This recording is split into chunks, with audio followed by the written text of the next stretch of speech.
अत्रि भोजन छोड़ दो चारों प्रकार का, अपने आप 15 निर्जल उपवास का फल तो वैसे ही कमा लोगे। फिर उसके बाद यदि योग्यता हो, उपवास ना कर पाओ, एकासन भी ना कर पाओ, तो आप तो क्या करो, ऊनोदर कर लो। ऊनोदर 3 बार 2 बार जो भी जो जितना भोजन कर रहा है, उसमें भूख से 1 ग्रास कम, 2 ग्रास कम, 1 रोटी कम, आधी रोटी कम, थोड़े चावल कम, ऐसा प्रयास करो। ये भी बहुत बड़ा तप बताया है, इच्छा को नियंत्रित करना। मोहन से भोजन कर लो, बहुत बड़ा भोजन मिलेगा, बहुत बड़ा। 10 मिनट ज्यादा 10 मिनट खाने में लगेगी, तो क्या मुंह से बैठ जाओ। वस्तु की प्राप्ति पुण्य के योग से होती है। पुण्य योग से यदि भोग करना नियत ही हो गया, तो संसार में कभी मोक्ष ही नहीं होगा। भोगने का उदय आया और कह रहे हैं हम तो भोगेंगे भैया, हमारा पुण्य कर्म का उदय, तो आप भोगते रहिए। संसार कहाँ आपसे कह रहा है कि हमें छोड़ के जाओ। संसार तो इंतजारी में, अनंत अनंत जीव राशि जैसे है, एक आपके लिए भी स्थान है। रहस्य को समझो, वस्तु की प्राप्ति पुण्य से होती है। चाहे आपको स्त्री मिली हो, चाहे आपको पुत्र मिला हो, ये सब पुण्य के नियोग से मिले। लेकिन पुण्य से वस्तु को प्राप्त करके भोग करना, ये पुण्य नहीं है, ये पाप है। भोग से पुण्य वृद्धि नहीं होगी, भोग करने से पाप ही बढ़ेगा। जितना जीव भोग करेगा तो कर्म तो बंधेगा। कोई सोचे भोग भी करता रहूं और निर्जरा भी करता रहूं, तो ऐसा उसके लिए संभव नहीं होगा। कोई एक ही मार्ग पकड़ना पड़ेगा, या तो भोगने की भावना भावते रहो, या फिर निर्जरा करने की भावना भाव, तो भोग छूटेगा। अब ये विचार अपन को करना पड़ेगा।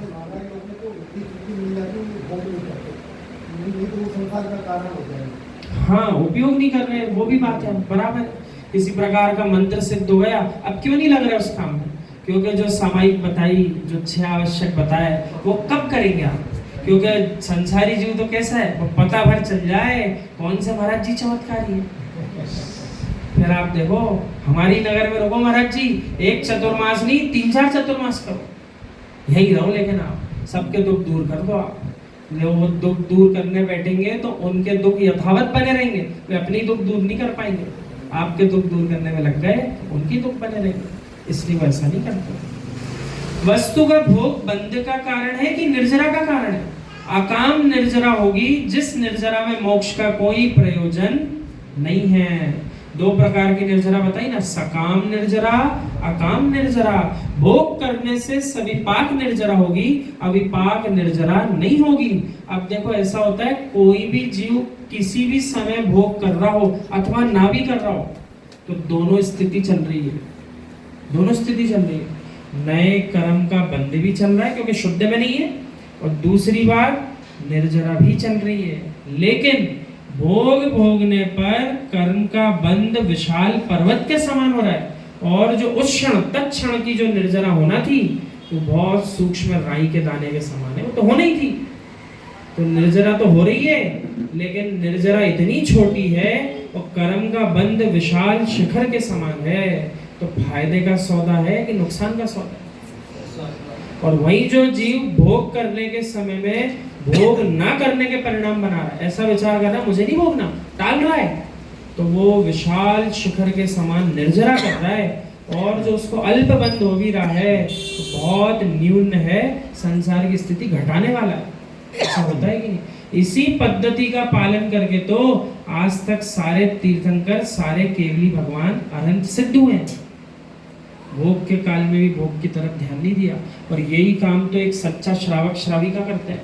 घर में धन धान्य भरा पड़ा है, भोजन सामग्री भरी पड़ी है, फिर भी क्या विचार कर रहे हैं, आज तो मैं 2 बार भोजन करूंगा, आज मैं एकासन करूंगा, आज मैं उपवास करूंगा, आज मैं गुरु को आहार कराने के बाद ही भोजन करूंगा, ऐसी प्रतिज्ञा ले रहा है।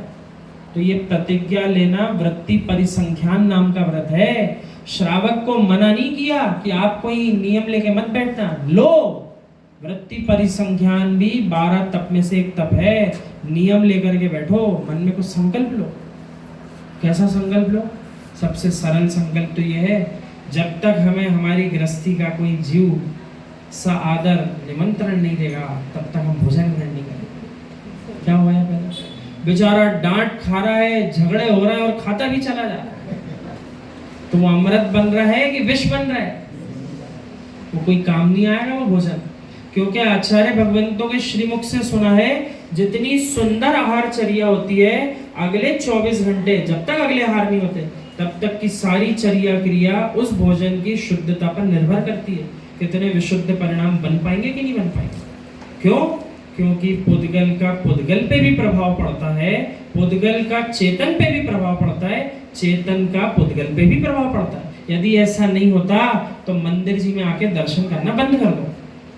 निश्चय ऐसे पुद्गल के निहार करके अपनी चेतन आत्मा को अपन चमकाते हैं कि नहीं चमकाते?